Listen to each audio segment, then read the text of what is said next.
The electoral exercise in Pakistan-occupied Jammu and Kashmir has done little to resolve the region's ongoing political crisis. Polling has been overshadowed by protest, violence, boycotts and the postponement of voting in several constituencies. With the Joint Awami Action Committee continuing its agitation, concerns are growing over public confidence and the credibility of an election held amid widespread political discontent. Our report. What was meant to be a democratic exercise in Pakistan-occupied Jammu and Kashmir has instead unfolded against a backdrop of protest, violence and growing public distrust.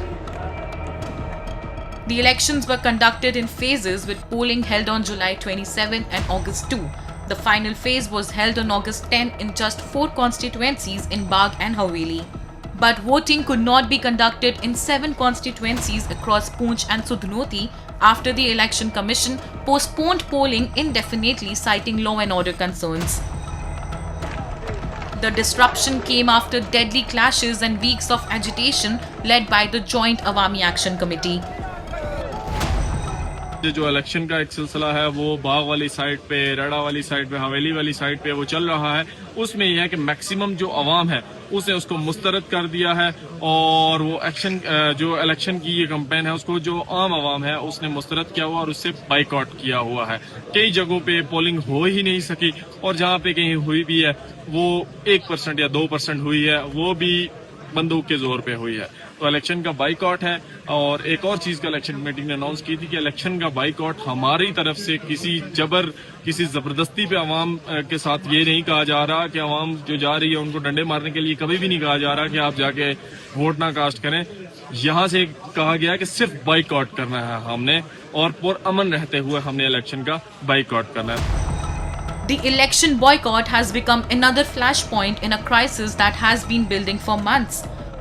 The Joint Awami Action Committee has opposed the electoral process over a range of political and governance issues, including the controversial 12 seats reserved in the Assembly for refugees from Jammu and Kashmir.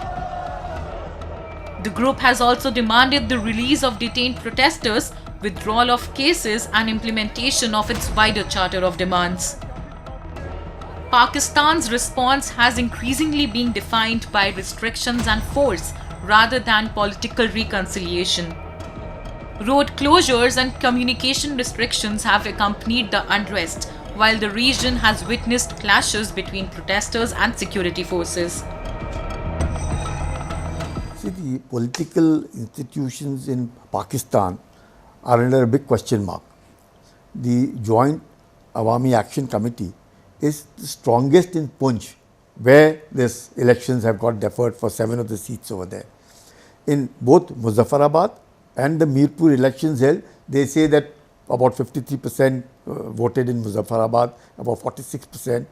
Other than what that earlier years that voted 60%, all these are fudged, absolute fudged elections, because the Pakistanis want to show that everything is all hunky-dory, knowing fully well that from June 5th, ever since they declared this Joint Awami Action Committee a terrorist organization. Can you imagine political activists who are being declared as terrorist organizations? There has been chaos for bad governance, human rights violations.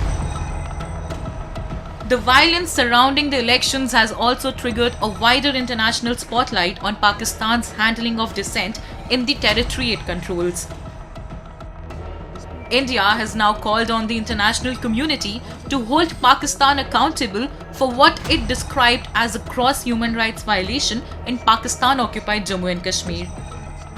At a media briefing, Ministry of External Affairs spokesperson Randeep Jaiswal said public discontent in the region had been met with repression, bullets and blackouts. We continue to follow developments across the world.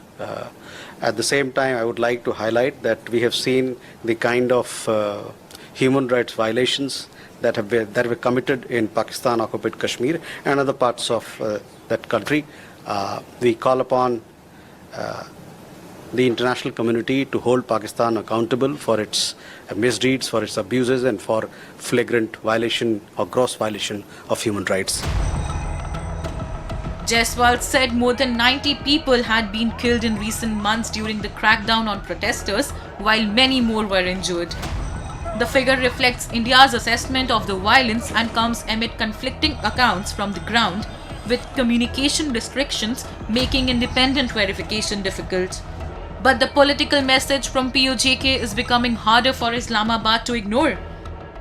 An election held amid protest, an organized boycott, and constituencies where polling could not even take place has done little to restore confidence.